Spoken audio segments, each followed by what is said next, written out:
Welcome to videos on control systems in electronic circuits. So we were discussing writing free body diagram and obtaining the transfer function for a mechanical system. The last video we have seen it for a translational motion. So let us consider a rotational system and then try to find out its transfer function by writing the free body diagram. So let us consider a mechanical system having the representation like this.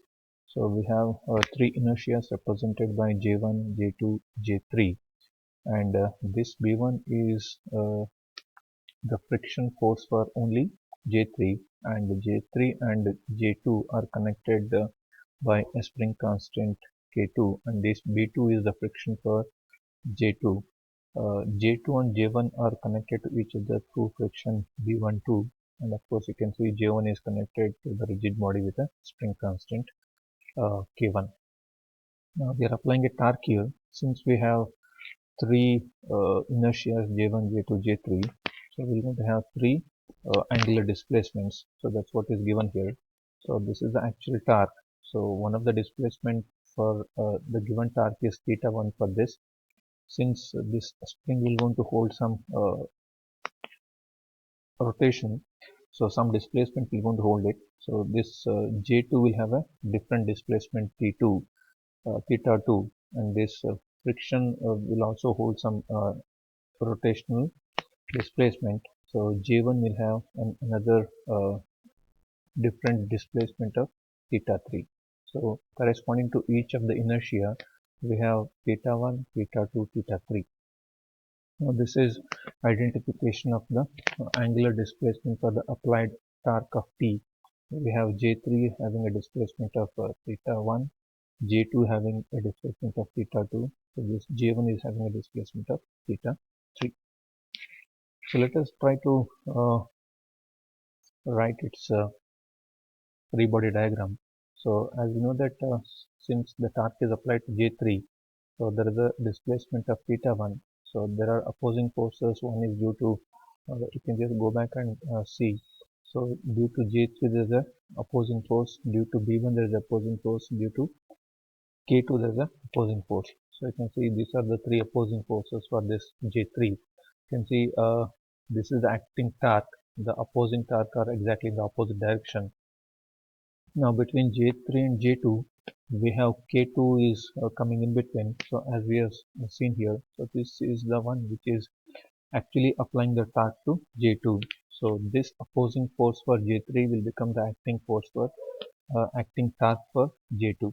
So this is acting torque, and again the opposing torques are due to the friction, due to the inertia, and due to the friction between J2 and J1.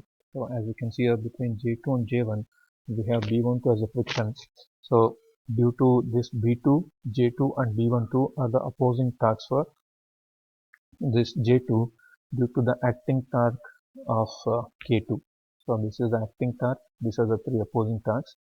And again, since this B12 is connected between J2 and J1, this happens to be the acting torque for J1, and of course we have the displacement of theta3, and we have the opposing torques due to J1 and K1, which is exactly as seen in this.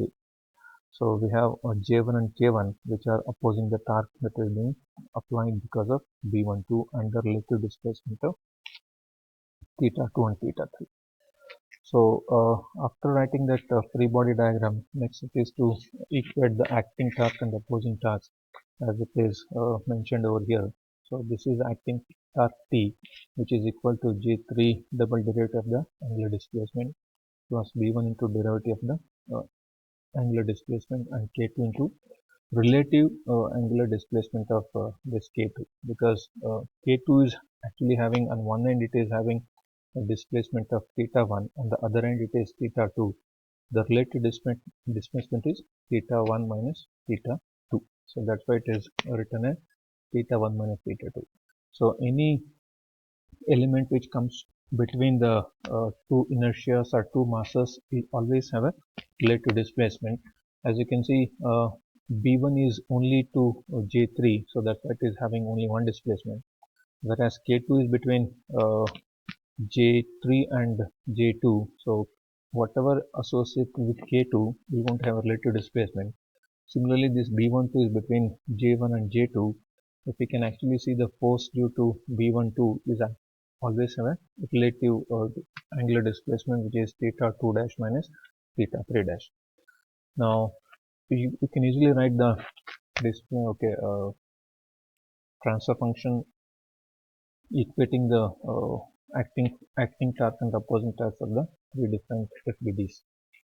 So this way we can comfortably write the integral differential equation for the free body diagram given for this block diagram. So let us see one more mechanical system. It is interesting to see here. So there is the J1 and J2. Between J1 and J2 there are two coefficients. There is a spring as well as a dashpot. So we are applying a torque over here. So let us try to identify the number of angular displacement we want to end up with.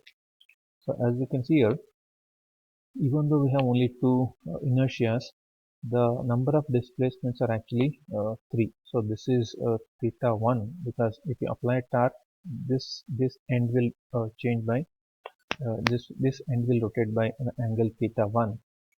This end will also rotate by the same degree. Just consider this, if at this end if it is theta 1, at the other end because of this friction it will not be having the same displacement. So that's why it is theta 2. So because now this spring constant will hold some angular rotation. Similarly, this K1 will also hold some angular displacement. That's why it is theta 2 and theta 3 here. So even though we don't have a inertia here, so we're going to have three angular displacement, that is theta 1, theta 2 and theta 3. So once we are through with this, we can write the FBD of this one. So while writing the FBD, we know that we will take out all inertias. So for corresponding to this, we have an inertia of J1. Corresponding to this, we don't have an inertia. So we certainly write the FBD by taking an inertia which is equal to 0.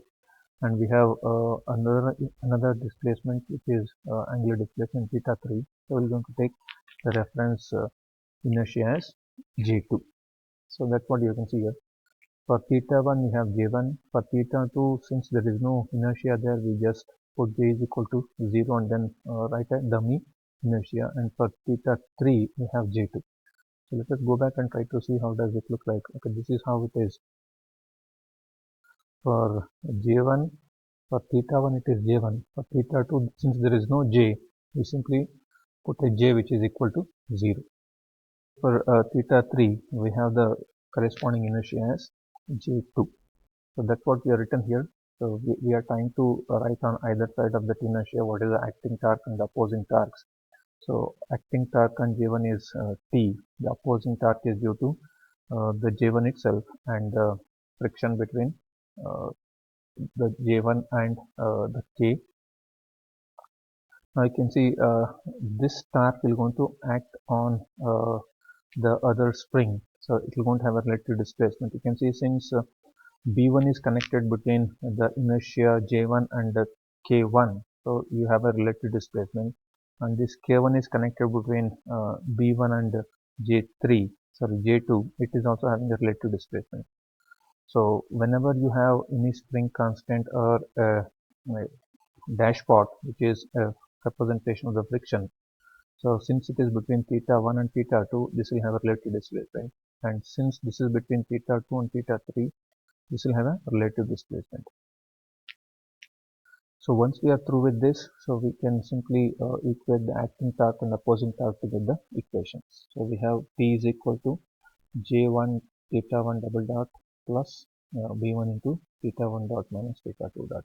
And similarly, this happens to be the acting torque for this. Now you can see since this is just exactly equal to this, since J is 0, we are not writing any more J term here. And whereas for the third one, the acting torque is this K1 into theta 2 minus theta 3, and the opposing torque is only due to J2. And since we don't have any other spring or the friction connected to this J2, we have only one opposing force for the last one, which is J2 into theta 3 double dot. So this way you can write the free body diagram for any mechanical system which is either a rotational motion for an applied torque, a translational motion for an applied force. I hope all of you can able to write the FBD and the integral differential equation equating their acting and opposing forces.